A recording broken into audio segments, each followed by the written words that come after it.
How's it going? It's day 10 and we're still here. And we've got tea to get going. Because yesterday I got schooled by Steven. So we gotta school ourselves today. Right? I think it's gonna be good. Welcome to our everyday, daily quarantine social tea stancing practice. And today we will be tasting the oolongs that we went over in yesterday's blind tasting and trying to figure out what we missed in them that we can go over to better identify them next time. Okay? So we're having some folks join in. Hi, Tea Sleuth, Eric from St. Louis, Amy, bonjour. Nicole from NYC, how's it going, Nicole? And Adrian from Miami, it's nice to see you. Mel from Akasaguri Yuki, and Christine, how's it going, you guys? I'm all chilled out. We're about to brew some oolong. And again, we're going to be doing the oolong that I got wrong in yesterday's blind tasting, which a couple of you guys were there for. This was the third tea in our mystery tasting yesterday. Actually, we weren't supposed to go to a third tea, but because I got one right and got one wrong, we went to a tiebreaker. So we actually went to a third tea, but this tea was quite tricky. This was a tea from yesterday's blind tasting. It is and you know, hold your breath. It's a charcoal roasted Lishan High Mountain oolong from Taiwan that's been baked conventionally and then charcoal roasted. It's in the Anshi Tieguanyin style. Okay, so it's in the style of Anshi Tieguanyin, but it's actually a Taiwanese oolong, which is what threw me off because it tasted like Anshi Tieguanyin. It tasted like Anshi Iron Goddess, but actually, what I guessed, which was Anshi Iron Goddess, was actually a Taiwanese tea. So I got the country wrong. I couldn't get the point, so I lost. Unfortunately. Hi to Apathea and Mindful Teas. I'm glad you're able to catch the stream. And Andy Mario. And then I see someone else who joined, but I can't see their name. For some reason, they're blanked out. I can't see. But I don't know. I'm just kidding, TJ. Welcome. Okay, so yeah, this is yesterday's tea that I got wrong. Charcoal roasted Lishan Anshi Tieguanyin style. So it's Taiwanese oolong that's copying a really iconic style from China. We want to figure out if there's any way that we can get this right next time by comparing it to the guess that I got wrong, which is Anshi Tieguanyin, like the original stuff. So this stuff is from Taiwan, inspired by this stuff, but it's still wrong, okay? I think it is a good guess, objectively speaking. You know, it is very close. We got the cultivar right, we got the place right, we got the roasting level, we got the style right. What we're missing here is the terroir, the place where the tea is from. That's Terroir. Every single tea that we deal with is grown in a unique place that should be unmistakable in the cup. Now, especially when things are roasted or they're done in a style that is mimicking somewhere else, it becomes a little bit more tricky, but we should be able to figure out how to identify them. And so how we'll do that today, we'll be doing bowl brew style, and this is a style of, oh, let me have some of these spoons so they're not so friggin' lazy. Oh, sorry. Okay, we will be bowl brewing to compare them a little bit better. And I wanted to do this way so that you can have a side-by-side comparison of these teas to help us understand them better. We can look at them side-by-side, we can taste them side-by-side, we can look at the leaves side-by-side too. And because we're using the same materials, there's not going to be a difference because of the material between the taste. Now, bowl brew style, it's different from when we put tea in a bowl and then drink straight from it. This is more like a way to evaluate tea that I picked up in Taiwan and China. It's done also with competition cups, where you put the tea into like this standardized piece of teaware and then you pour it into the bowl. This one just skips having another vessel. You just put the tea in, boop, and then we'll pour as hot as possible water into it in order to compare the two. Okay, so for those of you joining in, Xie Goan, is that right? I'm not sure if I should be saying that in the Chinese way, or my attempt to be speaking in Chinese. Benoit, or Benoit, MG, oh my god, Miriam Gomez H, and Delphine. Welcome. Welcome, welcome, welcome. Okay, so yeah, let's set this boy a little bit higher temperature. Let's go to 98 degrees Celsius, which is around 208 degrees Fahrenheit. I want this to be as hot as possible, and we will be comparing these two teas in the bowls. This is how we would compare teas for purchase in Taiwan and China. We would have like 11 gaiwans lined up, and then you pour 11 gaiwans into 11 like little cups. You would have bowls. And the benefit of the bowls is that you can see the leaves, you can see the liquor, and a bunch of people will have their spoons, and then either people have their own spoon and then they dip it back into like a hot container to rinse the spoon. I have like a little mug here. You put your hot water in here, so it's like kind of constantly sanitized, sort of. And you either sip or you pour it into a cup, which is what we'll do today.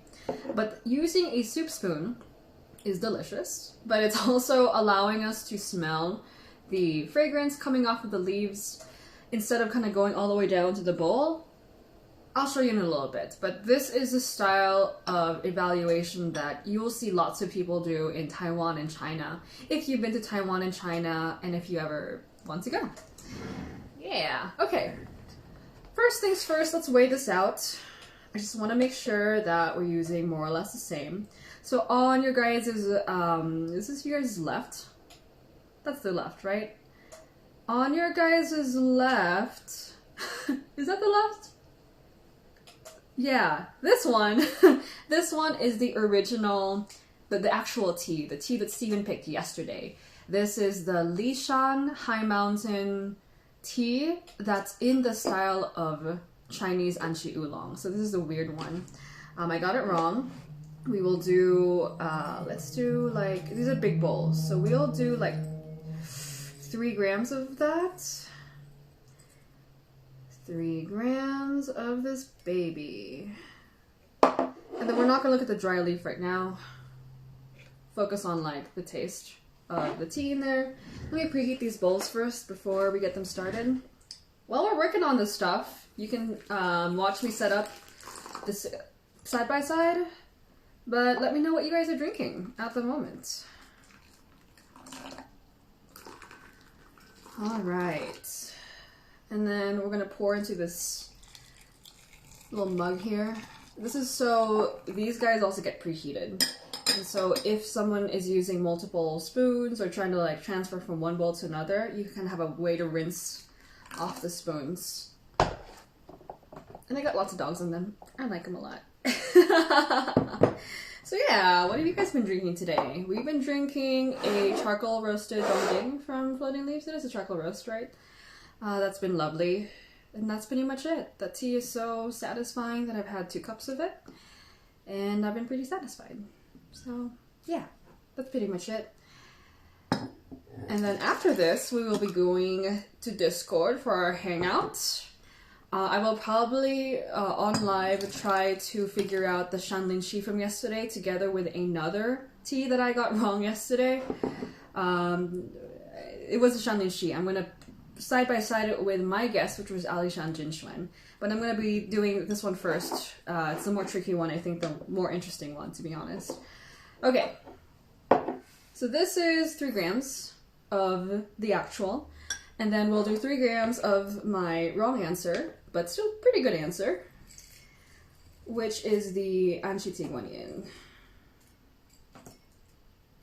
Now for those of you who drink Anshi Tiguanyin, you might notice that the leaves are quite dark, and that's because this is like the old school style of Anshi Tiguanyin, or Anshi Iron Goddess. They're quite dark. A lot of the Iron Goddesses these days tend to be kind of green and more flowery. This is like an OG style. Dark roast. They roast it over charcoal. So it's a very distinctive style that they're trying to copy in this tea. So this is an older style of tea. These guys over in Taiwan were like, we really like this style of tea, which is traditional Anshi Tiguanyin. we want to copy it. So these guys, you know, copied this style of tea, but then they're working with Lishan Taiwanese high mountain material. So I feel like I should have been able to catch that after the tasting yesterday. I kind of thought about it, and I was like, there was nothing I really tasted in this tea that reminded me of Taiwan, which is a problem because I'm in Taiwan a lot. It's probably the origin I know the most. So even if you focus on one region, there's still a lot of ground to cover. So that's why we'll taste like this today. Okay, so we got 3 grams in each bowl. As you notice, they're quite big. These are IKEA bowls actually, because the actual official tasting cups bowls are kind of hard to get here in the US. This is the standard. So you guys who are in the industry, who have a cupping set at home, this is the size of your guys' bowl, and this is what I'm using. So quite big, that's why I'm using 3 grams instead of like 1.5 to a little bit more. And then we will use boiling water for each. Let me smell these guys first though.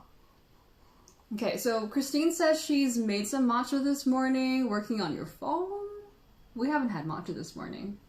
It's a problem. And Benoi MG, I tried my Bada Bada Cha from Toyama. Interesting. We just tried Bada Bada Cha like last September after the Northwest Tea Fest. There was a friend of ours who brought some, and it was really interesting. We even actually used like a little old traditional whisk. Bada Bada Cha is like this really, really old style of Japanese tea that you foam too. So you guys are foam buddies. Cool. Amy is having an autumn Tieguanyin from Genti. So yes, similar to this, we're having Iron Goddess as well. So we're Iron Goddess buddies. Cool beans. And Nicole, nothing yet? Wow. Nicole, my heart goes out to you. Have some tea. Tea for her, please. All right. Let's get this started. I don't drink tea every day. There are some days where I actually miss drinking tea. The good thing about tea is that even if I really, really love it, I don't find myself craving it. I'm not reliant on tea. I'm a lot happier when I have tea and a lot more pissy when I don't have tea, but I'm not like, oh, like inject that shit into my veins, you know? Yeah, I like that we don't have a dependency on tea. Maybe a little bit, but not as much as like coffee. Or even energy drinks. I've seen people who just can't operate without energy drink. All right. Hi to the great Chadsby. I remember your name. I just love that name. Cindy, Metro Doe. Rachel, how's it going? It's been a bit. And Infused with Tea. How's it going from Las Vegas? We are testing out more like, practicing more than a test. I'm trying to figure out how to better taste these 2 teas. This is a tea that was given to me yesterday in a blind tasting that me and Steven set up. It's a Taiwanese oolong that's mimicking a mainland Chinese oolong. I would like to figure out what I got wrong that can help me identify this tea better next time. Again, the only difference was that this is copying that. I should have said Taiwan. Taiwanese Anshi Tieguanyin style oolong would have been the correct answer. So this is the OG, and my guess, which was wrong. And then this is the actual tea. And as you can see, I'm surprised by the color difference. You see this shit? I'm shocked. That's really surprising. Now remember that these are just 1-in-1 teas. Like they're only one representative of that entire kind of subset of teas. So not all Anshi Tieguanyin style teas from Taiwan will be exactly like this. And not all charcoal roasted Tieguanyin from China will look like this. But, they're a fair comparison, I think. These are relatively good quality teas. I think it's fair for us to compare. I'm surprised by the color difference. Look how different they are. What is going on? Taiwan, China. Why is that? Is that level of oxidation? Maybe? We'll see. And remember, we use the same amount of tea, which is weird. Okay. Geoff from Lazy Literatus, how's it going? And Camellia Streety, welcome to our practice study session, atonement after yesterday's performance. 1 to 2. It's not bad, And yeah, this is a difficult tea. This is a really difficult tea. In Vegas, we have a blind tasting night a lot of the time at our Tuesday Tea Club, which we host at the local tea shop, Tea and Whisk. I host it, but really I just let the table go and everyone brews a tea and passes it around the table and everyone gets to taste the tea. And we have 3 infusions within which to guess which tea it is from that person. And it's usually a theme, like we'll ask people to bring white teas or Chinese oolong or Taiwanese oolong. But what's awesome is that you have no idea what the person is bringing. You can kind of guess. Like if Steven is at a Taiwanese oolong blind tasting, he probably like has some dongding, you know? Or if you have that pu'er person in your group, they're probably bringing some kind of like denki pu'er that they really like. And yeah, it's been a really kind of fruitful practice for us because when you're blind tasting, you're not aware of what the tea is. So any preconceived notions you have about the tea will go away. So a tea that you thought you might hate, you might end up liking. And then if you usually like the tea, but you don't like it, if you're blind tasting, maybe there's something about your taste that you are developing or changing that will be easier to identify like that. It just focuses more on the tea. Yeah. Okay. You know what? If I had bowl brewed this baby yesterday, I wonder if I might have said Taiwan because they look a little bit more like Taiwanese oolong leaves when they're bowl brewed like this. They just open up a little bit more. They have more of that kind of fruity fragrance coming through. And then in between, like kind of playing with these, I'm going to kind of dip my spoon in there, or I can just put 2 spoons in each. Isn't that neat? It's like a really cool way to like inspect the leaves. Let me move this close to you guys so that you can look. There we go. There we go. That's a better view, right? Dry leaves are over here. This one I didn't weigh out very well. Yeah.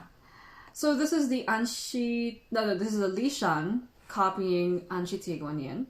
So Lishan Anxi Tieguanyin style. Let's just call it that for simplicity. The liquor is quite dark. And it is very roasty. And I guess it is sweeter than I'd expect a traditional Tieguanyin to be from China. I find that Taiwanese teas tend to be a little bit more fruity, a little bit more sweet. If you guys have noticed that. Anyone like oolong? What do you notice about Taiwanese versus Chinese oolongs? And I'm seriously asking this question because there's a way I understand Chinese and Taiwanese oolongs, which is, clearly not correct 100% of the time. What do you observe between your Taiwanese and Chinese oolongs that just gives it away, or you notice?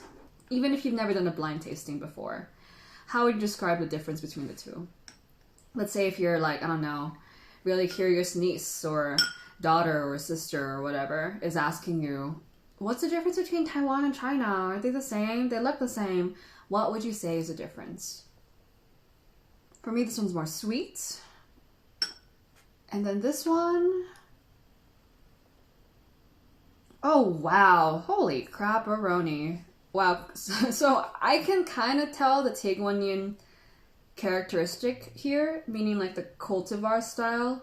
So this is both teas are a cultivar called Tieguanyin, as many of you guys know. It's a more flowery, kind of classically orchidy kind of style of tea. And when I tasted this tea yesterday, I could tell it was Tieguanyin, but it's I had to like grab it and like pull it out, okay? Here, it's unmistakably orchidy. It's very obvious that it's Tieguanyin.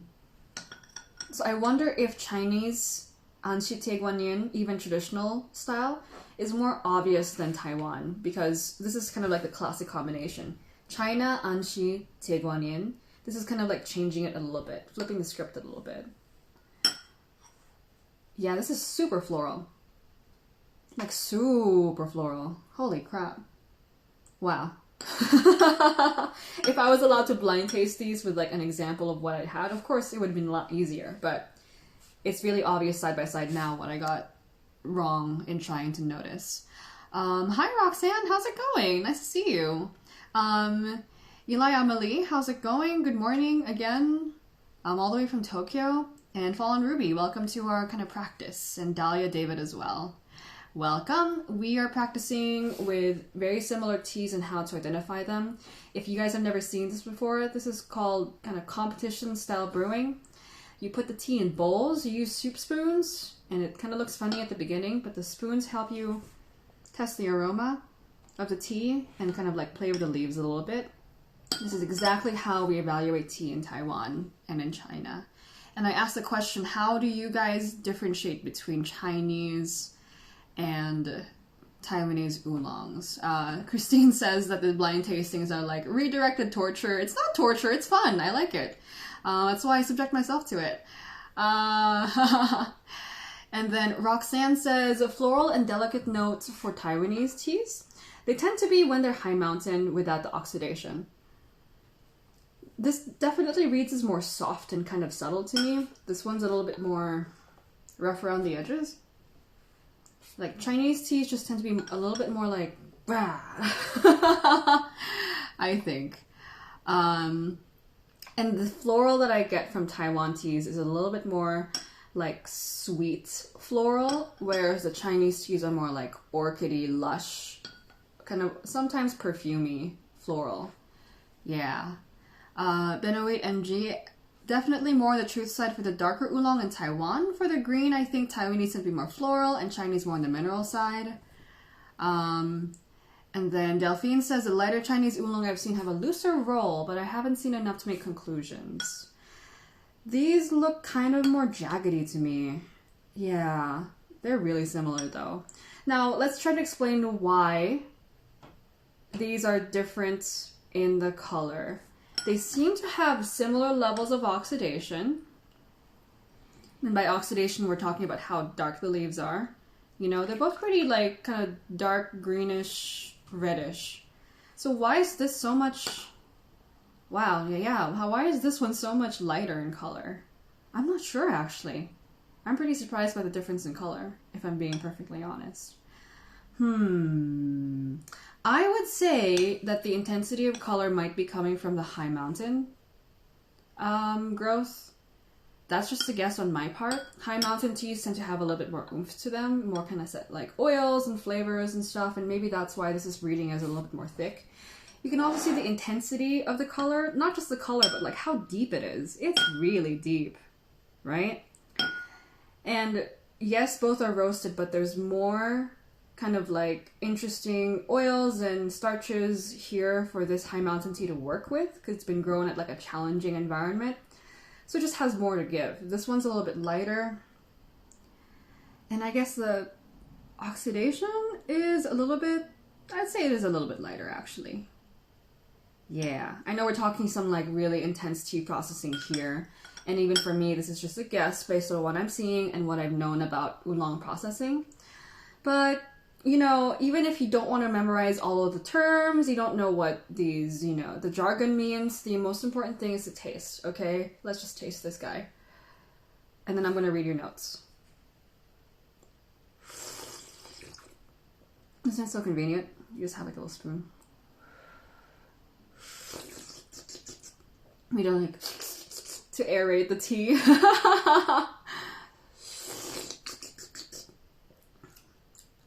Okay, so now in this bowl, I'm definitely getting more of that savory, fruity Taiwan thing. I bet this will be a lot more floral and mineral. Let's try it out.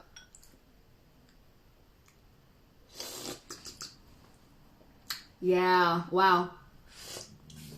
Completely different. Holy crap.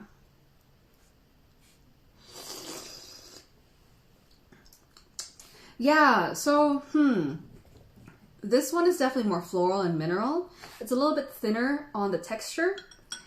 This one has a more thick, rich, kind of classically to me, Taiwanese oolong texture. I find that Taiwanese high mountain oolongs are just really, really rich. They're just like a broth.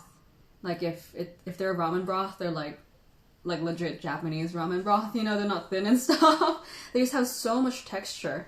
And I think that's what I should have given this away, was that it was so much more rich and coating than a typical traditional Taegyeon from China. To be fair, I haven't had a lot of these. I've had quite a bit of them, but not nearly as much as, say, Taiwanese High Mountain, because traditional Anshi Tigonian is quite unusual these days. You might have read, that the more common style when you see Iron Goddess or Tieguanyin in China is more green. So most of us are drinking greener Anshi Tieguanyin or Anshi Iron Goddess. For those of you who aren't cultivar nerds, you don't have to be. We just say Tieguanyin is the Chinese version of the word Iron Goddess. So Tieguanyin and Iron Goddess are the same thing. It just means it's a plant with a certain kind of taste. Okay? These are both the same type of tea plant, which is Tieguanyin, Iron Goddess. But because this is the OG, it's definitely expressing more of the original floral, orchidy, kind of like roasty, irony, tart flavors than this one is. The biggest difference is that it's thin. It's thinner than this one in texture. If something is High Mountain Oolong and it has no texture, I think there's a problem. Either the tea is not processed correctly, or it's maybe not High Mountain. Because High Mountain teas tend to grow really slow and steady, and they kind of suffer a little bit. And so when they come out, they have this really, really rich texture. I was taught this by David from Tillerman Tea, that the leaves have more pectin at high mountain elevations because it's really cold. And so they kind of need a compound to kind of help the leaves not freeze over time. And so pectin, if you guys do any kind of home chemistry, gelatin making, pectin is what's used to make things kind of jelly-like, right? And that's why we have this kind of almost jelly-like rich texture going on with the High Mountain tea. Very, very rich. If I had to describe the texture, it's kind of like this. Not super round, but, quite round. When we go on to this one, just a little thinner, okay? Just a little thinner, a little sharper, a little brighter, a little bit sharper, flinty, minerally, straight to the face a little bit. So maybe that's what I should have known, what I should have looked for. Anshi, this place where this is grown, is not as high elevation as the High Mountain Oolongs in Taiwan. So this texture should not be as rich. Of course, as always, you guys can handle this. It will depend on the tea maker also. So if you take a really talented tea maker, make them go here, they could maybe make a more full-bodied oolong than someone who's not that good at the texture thing and goes to China. It's almost like, I don't know, what's something French-Canadian? Poutine, okay? A really, really crappy French-Canadian chef can make really crappy poutine, but then a really, really good Italian chef can make better poutine because they're just better, But I imagine just on, the basis of growing up with poutine, the French-Canadian people have an advantage. But if someone's just better they have better skill, they have more knowledge, they can kind of override some of the characteristics of that area. But still, if we're talking about side-by-side skill, the Anshi Tieguanyin should have a thinner texture, I think, than the High Mountain Tieguanyin that's copying this. Maybe we'll see. I'm not totally sure if that's my conclusion yet today. I have a couple more teas that I want to compare. So let's see what you guys said again about some of the Chinese oolongs. Delphine, I really want to see more about this looser roll with the Chinese oolong that you are mentioning. They certainly look different. They roll a little bit differently. So I want to look at more of them side by side. I have a couple more Taiwanese charcoal roasted High Mountains for us to compare together, if you guys don't mind. And then Benoit MG says, I've yet to find Chinese dark oolongs that have the slight acidity I find in Baihao or other red oolongs. That's true. They're not very acidic. They're more like tart to me. And then Roxanne, so true about the orchid notes. I've been exploring Baozong this week and it's been growing on me each day. Baozong's amazing. I know that you got some from Floating Leaves. They're just the bomb. If you don't like Baozong, man, the moment you try Floating Leaves as Baozong, everything changes. So yeah, isn't the pectin thing amazing? I had to do a lot of research on high mountain tea just to understand it more and to write this article on high mountain terroir, which, you know, I would hope I know the most about compared to other terroirs because I've been to a lot of Taiwanese high mountain areas. Not nearly enough, you know, but yeah, I always wanted to understand why high mountain oolong tastes that way. And remember, I really like high mountain oolong. You would think I would get this right. This should be unmistakable to me. But just what I know about high mountain oolong is kind of flipped on its head here. I don't get the big kind of like cloudy texture that I usually expect from high mountain. But that's why we practice even with one-offs. We want to be able to make sure we can work with not just the teas that are standard and easy to work with, but also the ones that are a little bit different, you know? Makes it fun. Okay. Yeah, so in short, before we add a couple more, this one has a thicker texture. It's got more fruity notes to me. It's a little bit more savory than this one, which is more floral, orchidy, mineral, and kind of sharp. Yeah, different. What should I have done differently yesterday? What should I have noticed in this tea that would have, you know, hey Ray, that's not a traditional Anchi Tieguanyin. I think I should have known that the leaves were too green to look this dark and taste that strong for an Anchi Tieguanyin. Anchi Tieguanyin can be this dark, but when it is this dark, these leaves are going to be like burned. They're going to be really, really, really dark if it is from China. I find that the Taiwanese high mountain oolongs tend to get this kind of like darker color. And it is higher oxidation, you know, compared to what this is. Yeah, so you see that they're about the same level of like color. This one's even more roasted, but this is lighter. I just find that Anchi Tieguanyin that's extremely dark in the liquor color and extremely roasty will be a lot darker than this. So maybe that's it. Yeah, maybe.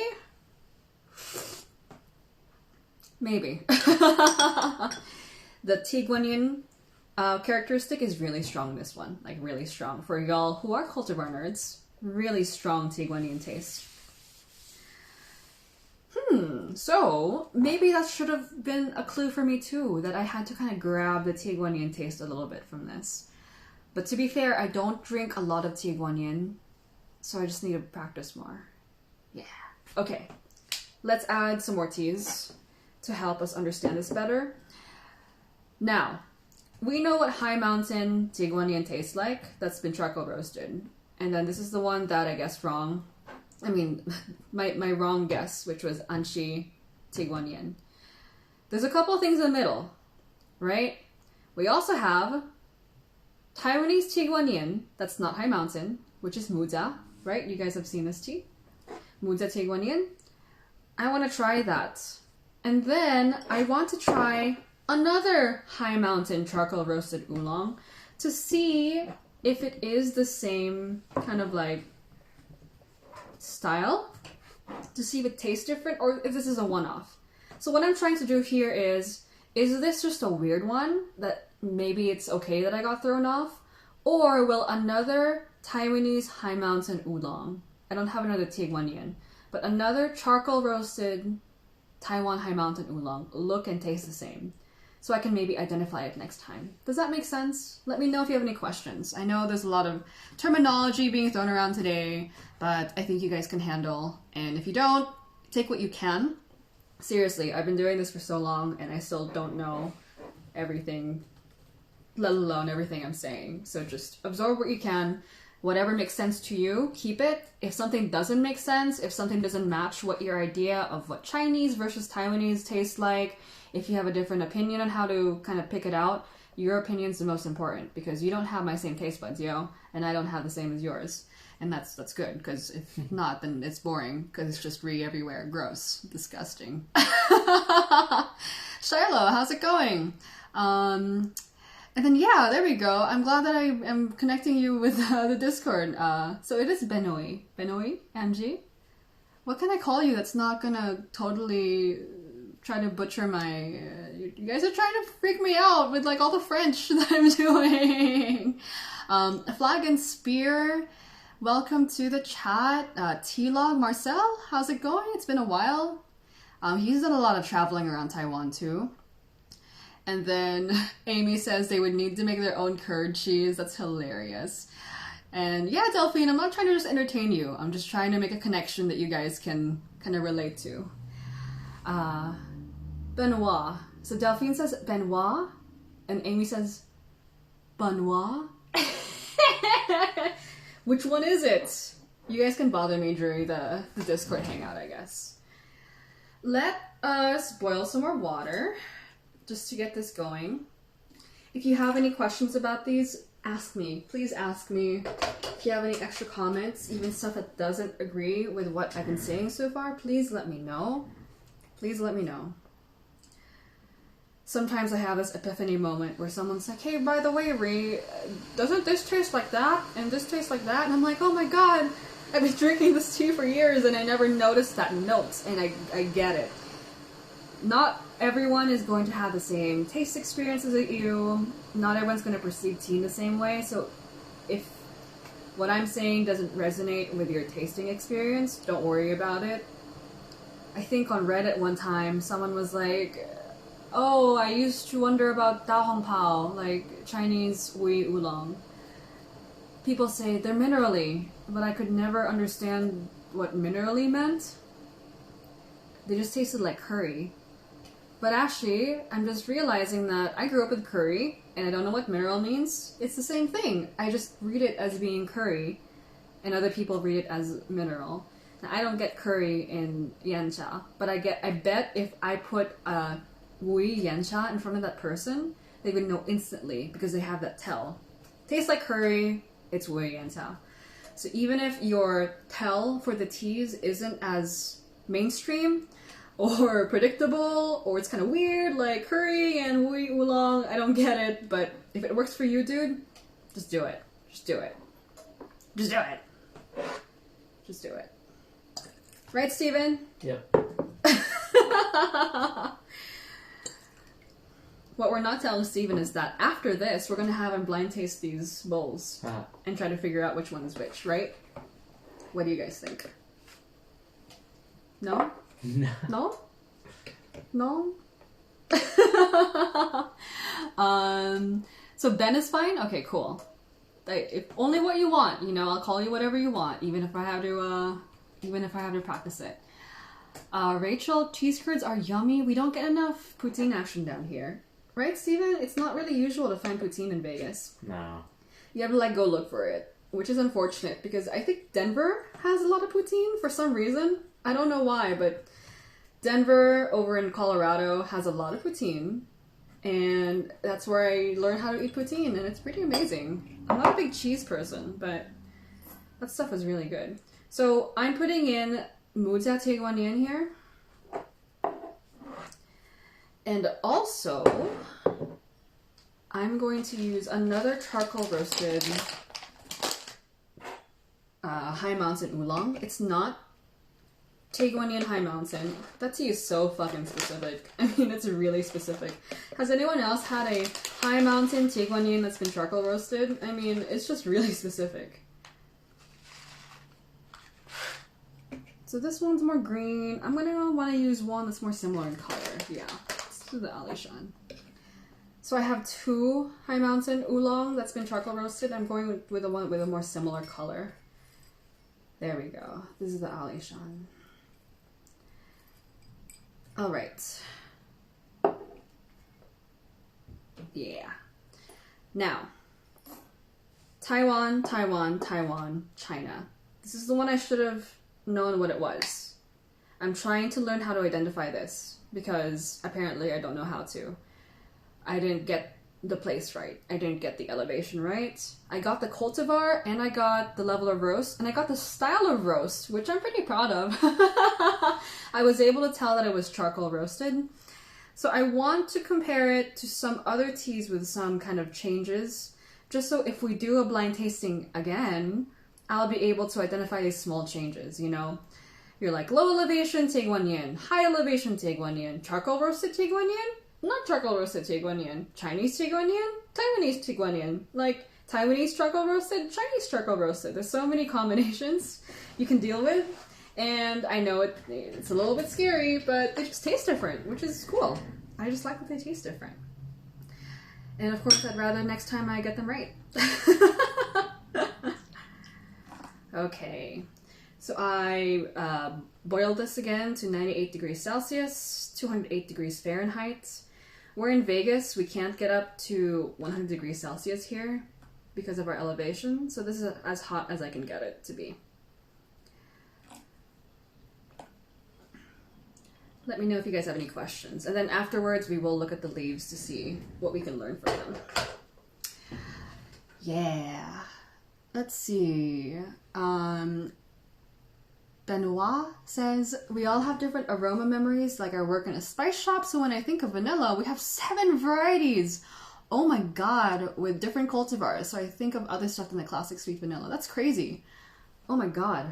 Steven. 7 different vanillas? I can only name Madagascar, Tahitian vanilla. What's another vanilla? God, is there Brazilian vanilla? I thought I've seen that somewhere. Indonesian vanilla? Vanilla extract? Is that one? I'm just kidding. I'm just trying to make you angry. Wow. I had no idea. I would love to taste those. I think that tasting other things that are able to be side-by-sided like that to extreme detail is really good practice for drinking tea and blind tasting tea. Even if you're not, even if you don't know what's going on that's helping you understand those things, it just kind of clicks, at least for me. Half of the time, I don't know why I'm practicing the way that I do, but if I know that if I practice, I will get somewhere. So yeah, I don't think yesterday's guess was too bad. I got the style right, I got the cultivar right, I got the roast type right, which I'm pretty proud of, you know? I just got the country wrong. It's just across the ocean, right? And some people think they're the same country, so it's okay. Oh man.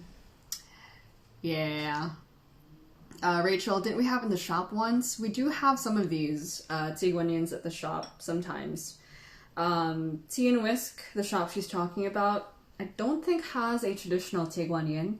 These are very difficult to find, so I actually only have one with me that I could taste today with you guys. That should have clued me into the fact that I wasn't that either, because I only have one. You know? Eric, I came in late. Why do we need to know about these things? Because we need to be able to pick teas that we like and love. So like, I don't know, if tea can be so specific. Alishan Jinxuan versus Alishan Qingxin. Some people are very particular about the difference between both. And even you, like, I don't know what was it? You're like, oh, hey, cha's great, but pu'er is awful. That's a quote, by the way. That's a forever quote for Eric at Tea Sleuth. I'm just kidding. He likes pu'er tea, right? Eric, don't you like pu'er as well?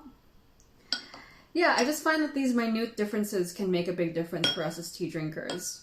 And I also feel like it makes me more confident when I'm trying to purchase tea and taste it from like a new vendor or something.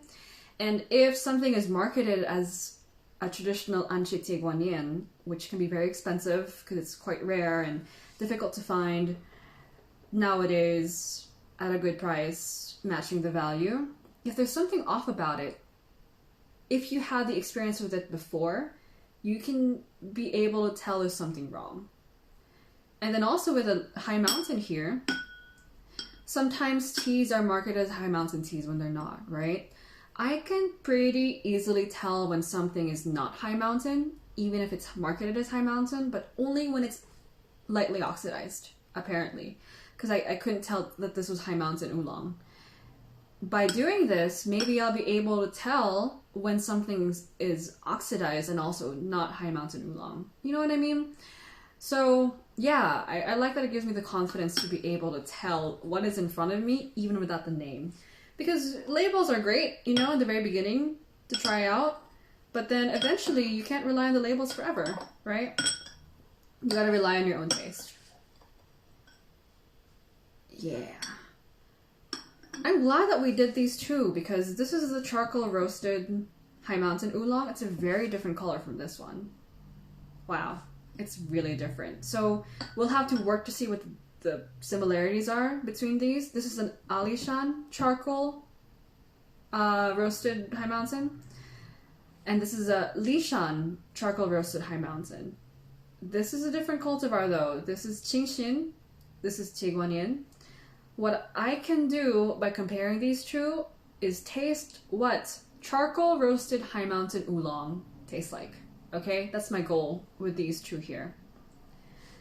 And then this one is a Muzha Tieguanyin from Taiwan.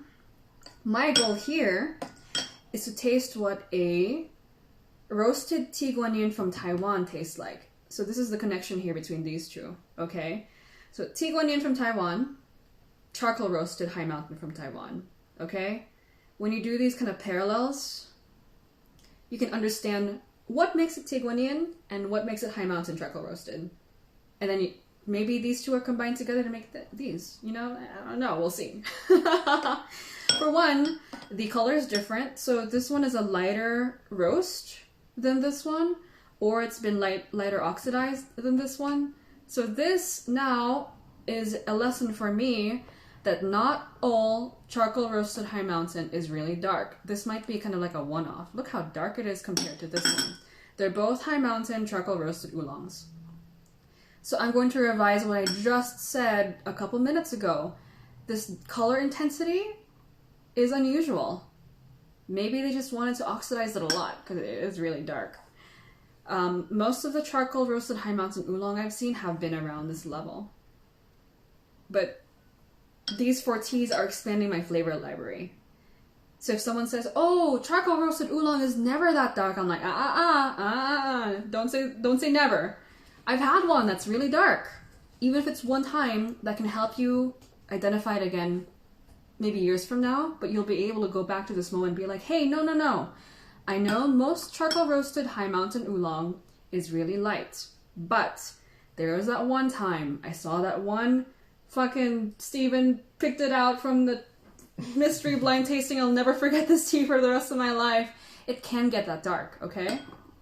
So this is a really, really important tea for me to learn from. Most charcoal roasted High Mountains are this light. Let's see what the similarity is. That's tasty, oh my god. Steven, why do we put this tea in the lineup? Wow, holy crap. Oh my god.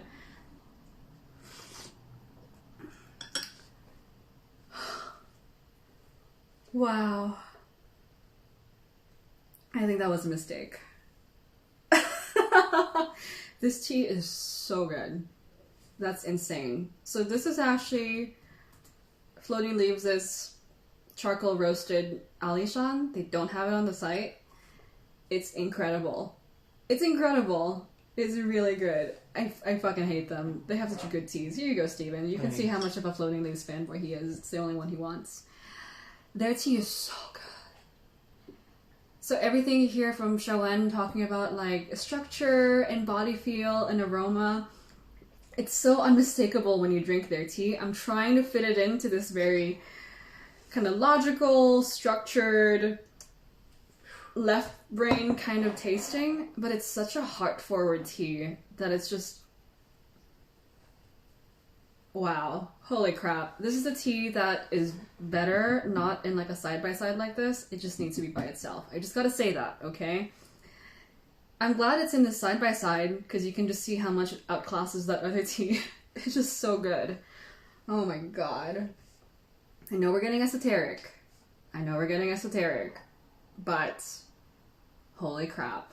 That's like, that just hits the heart fields. Oh my god. Get that out of my sights. I'm trying to focus. That's really good. Whew, man. So on their site, on Floating Leaves' site, they talk about meditation grade teas. They don't actually use that grade, but they do talk about how they almost wanted to coin the term to describe some of their teas. Some of their teas are just that good. They just want you to like sit down, stop jabbering, and just check them out. I really wish I could just brew this like properly, but even side by side like this, it's showing just how different the style, the approach is of whoever made this tea to something else. To be fair, by the way, this is not a very flavor-forward tea, I would say, right? It's not punchy, it's not ridiculous, it's not like, hey, carnival, you know, it's not, you know, it's very subtle, but I can feel it everywhere. It's great. Holy crap, I don't even want to touch that. I had a single sip. Did I have just one sip? Have I had this again since I started drinking it? Wow, that's insane. I'm trying to focus here, I promise you, but man, fuck those guys. That's just too good. I don't even want to drink the next tea because the tea is like the aftertaste and the feeling. I hate them so much. Their tea is so good. I hate them. I hate them. I should have gotten a lot more of that. I hate them a lot. I'm sorry, guys. I know we're trying to focus, but I am taking the tea for what it is and expressing what I'm observing with this tea, and it's definitely... that's crazy. Okay. Moving on, or attempting to. I'm sorry that we went down there, especially for those of you who just jumped in. Eric, I feel like doing some of this sort of thing is memorizing the Pantone colors by name and hex code. I mean, no, it's just tasting and then thinking about it a little bit. You know? I don't have a journal. I don't have a tea journal that I write my notes in. I used to, but I found that it was better for me to remember how the tea tastes and makes me feel and how it behaves as a person than to take down notes. I used to have like fat ass notes where I'm like, this cultivar has serrated edges and blah blah blah blah blah blah, and I really like that kind of stuff, but I don't remember it. Who does, right? Even history majors don't remember most dates. You just don't, but you remember what that historical event did and what it made you feel and what the theory is around it. Yeah, it's just comparing and building the flavor library. You know, I like the flavor library. Lily Duflo, welcome to the chat. I'm sorry you dropped in during that weird moment. You know, yeah. RB Ceramics, I'm sorry you also joined in during this weird moment. And Shine, it's been a while. It's nice to see you. I don't want to touch that tea. That's like... I'll take it. Okay. Next tea. So this is a Muza Tea Guanyin. We are comparing a tea that I got wrong during yesterday's blind tasting. Let's go back to what our focus is. This is a charcoal roasted Lishan High Mountain Oolong Tea Guanyin cultivar. I'm trying to compare it with this Tea Guanyin from Taiwan. So these two guys that I'm tasting right now are the same country, same cultivar, and probably the same style of roasting. I'm not sure if this is charcoal roasted or not. So what makes them similar?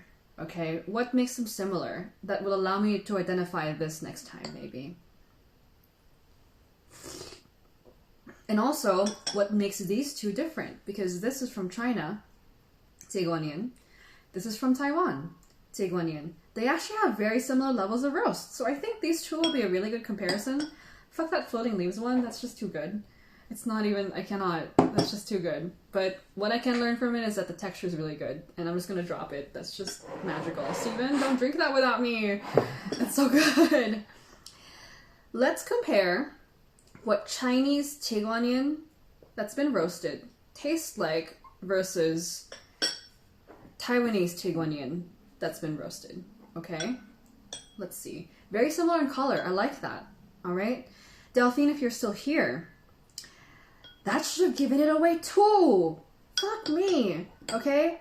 The Taiwan Tiguanian has stems. Okay? The Chinese Tiguanian does not have stems. Some Chinese Tiguanian will have the stems on, but it's much more Taiwanese style to have the stems back on. You did notice that, and I pointed out yesterday. I should have thought about it. I thought maybe it was just a higher grade tea, is what it is. I really like this tea too. It's very warming, different from the Floating Leaves charcoal roasted High Mountain though. But Taiwanese oolong tend to be a little bit more like soft on the leaves. They have the stems still. And then the Chinese Anshi Tiguanian tend to be kind of like curly and fuzzy. They don't have their stems anymore because in China it's a little bit more standardized to remove the stems. And yeah, when they get roasted, they kind of get this craggedy. Oh, I should have seen that too! The classic rolled Anshi Tiguanian, like jaggedy edges. Whoa, gosh, no, don't contaminate. So this like red edge thing, you know, with the jagged edges, that's very Chinese Anshi Tiguanian. This is the Tiguanian from Taiwan. It also has jaggedy edges, but it's more smooth, and all the stems are there. And that's a cultural difference that should have helped me figure out that that's probably Taiwanese. Will it have been like a, hey, 100%, that's Taiwan, dude? No, because definitely there's some tea maker somewhere in Anshi that still leaves the stems on. They remove the stems because it's not supposed to be there for like competitions. It's seen as being like a low quality product. I disagree. I think stems are awesome. They give a lot of aroma and sweetness and I think body to the tea. Just think of what kukicha tastes like, right? You're removing that aspect of the tea from the oolong. I get it when it's like for competition, the tea has to look really, really good. But I personally like stem teas better. They tend to have more just smoothness, less bitterness overall because stems don't have as much of those bitter compounds by weight. That's probably why too this is a little bit more like minerally and kind of sharp and punchy, right? That one's more floral, more minerally, more sharp. Still sweet though. And then this one from Taiwan. Wow, these are so similar now that I have them side by side. The Taiwan style Tiguanian is definitely more fruity, more savory. The way that the orchid flavor that's so characteristic of Tiguanian manifests in the Taiwan one is more fruity than in the Chinese one. And I like that they really are very similar colors, so this is a great comparison because whoever processed them, they were looking at levels of oxidation and roasting that are very, very similar. But the Taiwan one has a little bit more like oomph to the color. I just find that side by side, Taiwan oolongs just have a little bit more color to them if you're doing very similar oolongs. None of these things I'm saying will tell you on their own what something is or tell me on their own. I'm just kind of adding them up. It's like, hey, pros and cons list. You know when you want to break up with someone. Pros. They cook well. They can drive a car. Cons. They're stupid. They don't like tea. They don't... I'm just kidding. Delphine, that's not your boyfriend, by the way. I know he doesn't like tea, but that's awful, but I hope you guys are happy. I'm just kidding. You're saying too much. I know. Eric said too much already, so I'm just piggybacking off of what he said. If you have someone who doesn't like tea, who is your significant other, don't worry. It's not the important thing. What's important is that they love you, right? But, Nice recovery. yeah, it's a pros and cons list. I'm just kidding. You know that, right? Yeah. I've dated someone who was really, really into tea. But they were douchey, so... No. That's not important. Yeah. So these were pretty... That's a really illuminating side-by-side. Taiwanese Tiguanian, I think, is more warm, more fruity. A little bit more sweet at the same roasting level, oxidation level as an Anshi, which is more flowery, more mineral. I should have seen that in that one. So the thickness should have given it away, the fruitiness, and the stems. That's what I should have changed. Okay, cool. We're about to end this live. Thank you so much for hanging out. Let me know if you have any questions. We'll see you on the Discord for the hangout. Thank you. Bye.